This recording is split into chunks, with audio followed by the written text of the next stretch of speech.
As always, forgive my lousy camera skills. Rifled slug, rifled barrels, smooth barrels. This is a Lee slug I cast and I shoot out of my shotguns. On a good day, I can put 5 of these into a 6-inch plate at 100 yards. That's if my eyes are agreeing with me. I don't shoot these anymore. Haven't shot them in many years. I pretty much just do target shooting with shotguns. We have little club shoots where we shoot at, paper plates, and you basically shoot till you miss. And they range from 4 to the full-size paper plates, from 25 to 100 yards, and different sizes and different yardage, and it's pretty fun. It's all offhand. Haven't done it in many years. The guy running it stopped doing it. It's only like 8 to 10 of us every year would do it. But I load these, dumb down a little bit. Instead of cranking out at 1,600 feet per second, they're more like 1,150, 1,200. They're both 1 ounce, and as you can see, they're different sizes. This is a 250 grain Lee black powder bullet. I like those too. This is just a Remington Slugster. Comes in a shell like that, 1 ounce. Now some say these little fins, those fins somehow produce spin. Not gonna happen. Not with that big flat nose creating a huge shock wave out in front. So basically when that thing's going through the air, there isn't enough air getting by there fast enough. That's basically what the shock wave is going to look like on these very aerodynamic bullets. There's no way the air is rushing past this bullet fast enough and close enough to make that spin from those grooves. And it doesn't pick up on tape too well, or the video, but it's tapered. It's like 0.685 here and a little over 0.7 on the rear. Now, what chokes will it go through? I have no problem shooting through these through a full choke on any gun. Your extra full turkey chokes might be a different story. And it's not that it won't go through it. Let's see, that's a extra full turkey. Okay. As you can see, that doesn't fit in there all that well at all. It will, however, fit through the bottom. Now,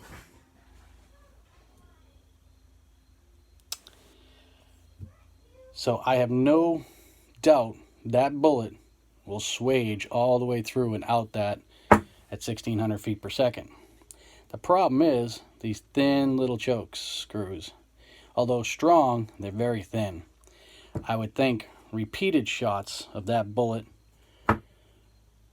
passing through and then lodging in, that little hesitation, is going to work those threads, overwork those threads, and eventually might pull through.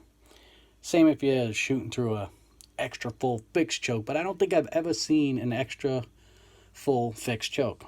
I don't know, they could be out there. Most are cylinder, improved cylinder, modified, full. So now here's another Remington choke. This is a Browning choke. This is a Remington turkey choke. Again, almost goes in. I have no doubt that slug will pass all the way through there. But will that swagging or that grabbing of the lead as it passes through that work that choke back and forth a little bit and weaken those threads? Probably. I'm going to say yes, especially if you shoot a lot of slugs. Now, here's a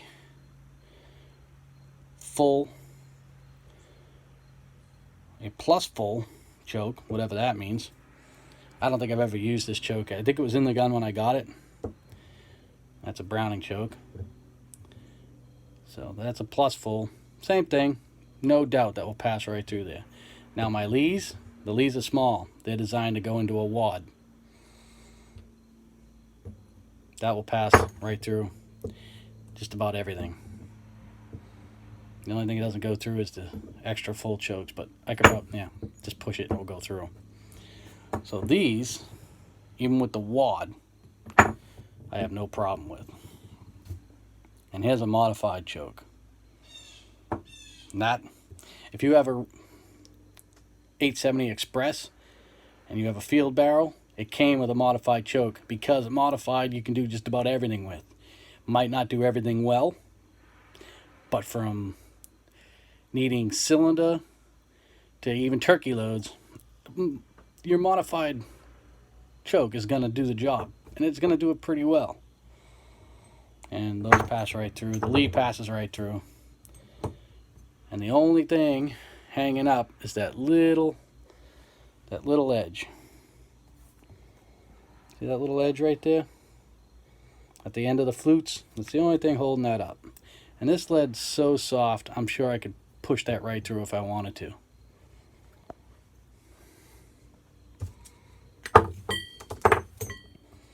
Now go on to barrels. This here is a Remington rifled barrel. I don't know if you can pick up the rifling or not. Yeah, lousy camera skills. Anyway, this has got the scope mount on it. Remington 870, fully rifled barrel. Shooting these, I have never had any improvement in accuracy shooting these through a rifled barrel. Shooting the Sabot style that have the nice fancy wads, usually shooting a sub-cal bullet. Yeah, the rifle twist on these, I think it's somewhere like 1 in 35 or 1 in 28. So the spin's not going to really benefit a nose-heavy design like this. Now, I know there's some footage out there on YouTube with these in slow motion, and I don't think they even go a full rotation if they move it all out to about 25 yards. And honestly, I think the only reason why they turn it all is probably inconsistent center of gravity. So if it's a little off center, it's going to rotate to the heavy side somehow, some way. That heavy side's going to tend to want to move.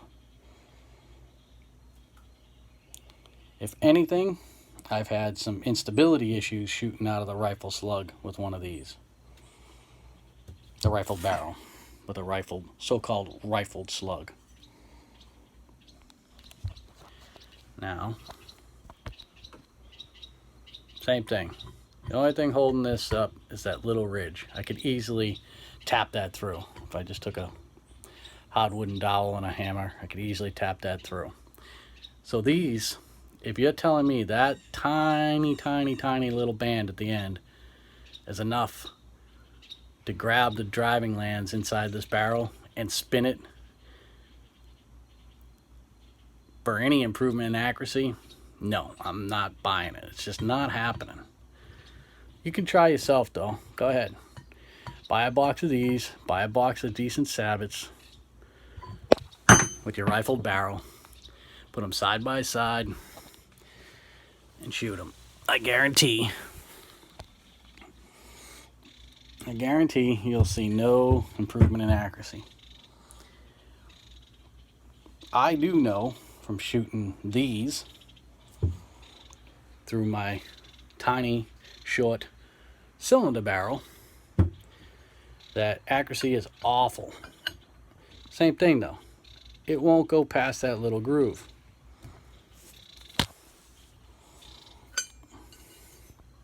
Now I'm guessing this is so loose on the inside that this starts to wobble as it gets to the tighter part of the barrel, and this starts to get forced in there because there's just not enough driving band to keep it stable. There's not enough material for that to bite in. These are really soft. I mean, you can squish this with your fingers if you really try. You just squish it, you'll deform it. Now, I usually run these with a Winchester 7/8 ounce, 7 to 1 ounce wad. I reload these at about, like I said, 1150, 1200 feet per second. I even run them a little lighter sometimes.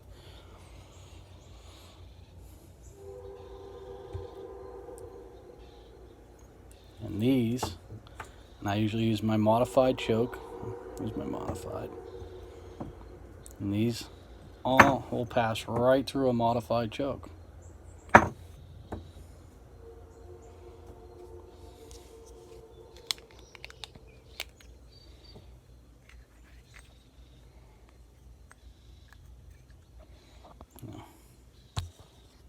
Just give me a second here.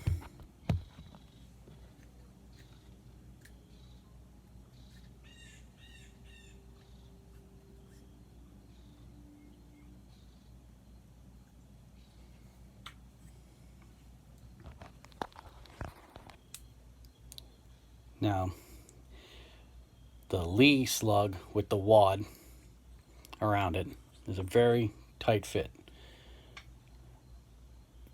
But it will go through there if I push it hard enough. But I'm not going to try to do it.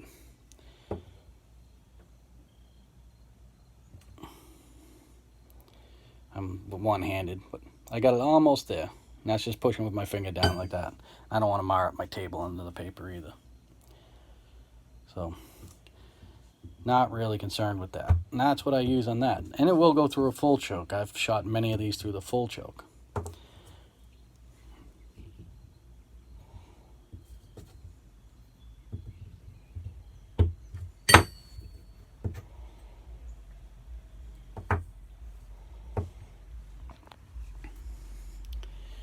Now, I don't have a full choke handy.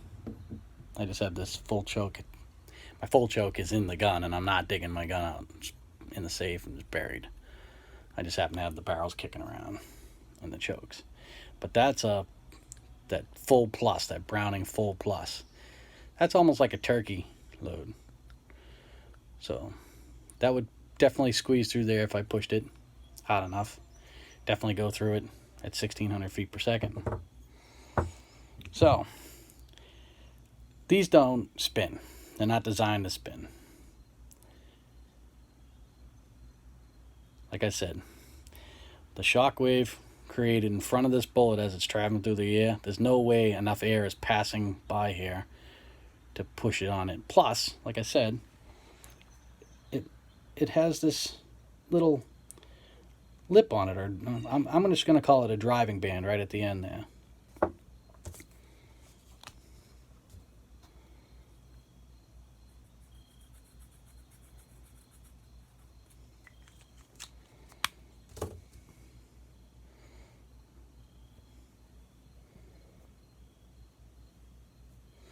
For some reason, I can't turn my light on my camera.